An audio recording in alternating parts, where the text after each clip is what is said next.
সিএলজিআইডিতে কাজ করার জন্য। তো এই 5 টন এসিটা জেনারেলের।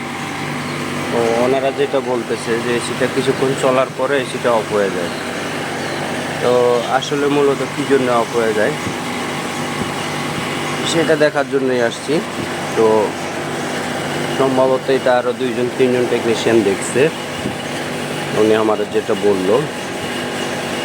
এখন দেখি, আল্লাহর রহমতে আসছি, এখন খুলে দেখবো যে আসলে মূলত প্রবলেমটা কী কারণে সমস্যাটা হচ্ছে।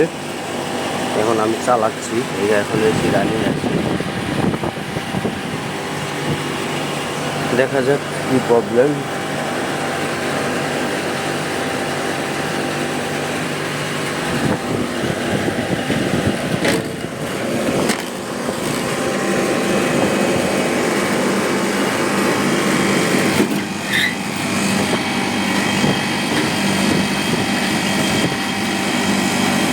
হচ্ছে কম্প্রেসার, ম্যাগনেটিক কন্ট্যাক্ট চেঞ্জ করা হয়েছে।